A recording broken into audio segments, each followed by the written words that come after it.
আসসালামু আলাইকুম, সবাই কেমন আছেন? আজকে বিকেলে রওনা দিলাম ঢাকার উদ্দেশ্যে আমার শ্বশুরবাড়ি বেড়াইতে। এবার ঈদ ওই জায়গায় করা হবে, কোরবানির ঈদ। আকাশ অনেক মেঘলা, কিছুক্ষণ আগে বৃষ্টিও পড়ছিল, আবারও ভয়ে আছি যে কখন বৃষ্টি নামে, তাহলে তো আবার দেখেছি রিক্সার মধ্যে সব ভিজে টিজে যাওয়া লাগবে। যাই হোক, তো সে অনেক খুশি, কারণ হয়েছে যে সে বাপের বাড়ি যাইতে আছে। প্রতিটা মেয়েরই হয়েছে বিয়ের পর বাপের বাড়ি গেলে যে মানে আনন্দ যেটা, এটা ঈদের থেকে অনেক বেশি। আমারও ভালো লাগতেছে যে অনেকদিন পর বের হইতেছে। এদিকে বাস কাউন্টার চলে এসে আরে বাস আয় না। আমরা এনা কাউন্টারের ভিতরে বই আছি, কারণ হচ্ছে যে আমরা এনাই যাতায়াত করি বেশিরভাগ। অন্য পরিবহন বেশিরভাগ যাওয়া হয় না।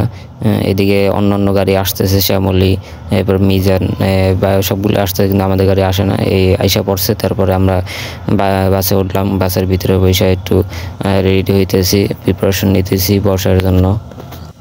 এদিকে উপরে যে ফ্যান তা একদিকেই মুভ করে আছে, এদিকে মুভ করতেছে না। এরপরে আমি দেখলাম যে ফ্যানে কি সমস্যা, ফ্যান দিয়ে যে এদিকে আর করে না, ওইদিকেই বাতাস খায়, আমরা বাতাস খাইতে পারতেছি না। এদিকে বাস ছেড়ে দিয়েছে, বরিশালের মানে ঢাকার উদ্দেশ্যে রওনা দিছি। সবাই ভালো থাকবেন বরিশালবাসী। কবে আসি তার নাই ঠিক। সবাই ঈদ করে বরিশালে, মানে দেশের বাড়িতে, আর আমরা ঈদ করবো ঢাকাতে যাই এবার।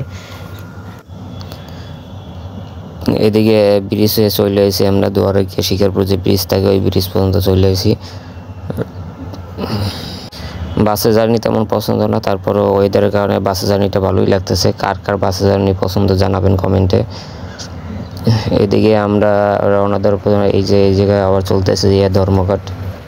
পুলিশ কাজ হইতেছে না, এই জন্য সেনাবাহিনী আইয়ে পড়ছে তাদের থামানোর জন্য। এদিকে বাস অনেক সিরিয়াল রয়ে গেছে, এদিকে ছাড়তেছে না, সময় যাইতেছে প্রায় 1 ঘন্টা আমরা এই জায়গায় বসে আছিলাম। বসে থাকা অনেক বিরক্তকর, কারণ হচ্ছে যে আপনার বাসের মধ্যে বেশিক্ষণ বসে থাকা যায় না, তাহলে খুবই বিরক্তি লাগে। এদিকে মারামারি চলতেছে, হাতাহাতি চলতেছে, তারপর ছাড়ার কোনো উদ্দেশ্য নাই। এবার বাসের ভিতরে বইয়ে তামসা দেখতেছে যে কী করতেছে না করতেছে। এরপর অনেকক্ষণ, প্রায় ঘন্টাখানিক পরে বাস ছাড়ছে। ছাড়ার পরে আমরা আবার উদ্দেশ্যে রওনা দিলাম। এদিকে এক ধাবায় আবার রেস্ট নিল 20 মিনিটের জন্য। এদিকে চা খাইলাম, চাটা খাওয়ার পরে এদিকে এসে আবার আসছে, এই যে খাবার নিয়ে আইছে। তারপর পদ্মা সেতু ব্রিজ টোল চলে আসি আমরা। ছোটোবেলা শুনতাম যে পড়ালেখা করে যে গাড়ি করে চলে, সেদিকে পড়ালেখা না করে এই গাড়ি করে চলতে আছে।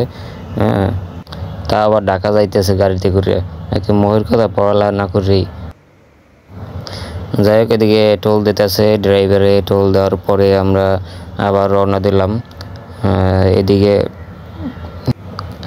পদ্মা সেতু উঠলাম। পদ্মা সেতু উঠলে আর বেশি দূর নাই, বেশিক্ষণ ওয়েট করতে হবে না, কারণ পদ্মা সেতু পার হইলে তো ঢাকার ভিতরে।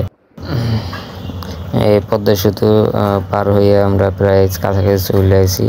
আমরা নাম হয়েছে সায়দাবাদ, ঢাকা সায়দাবাদে। ওইখান থেকে আবার রিক্সা নিয়ে যাব।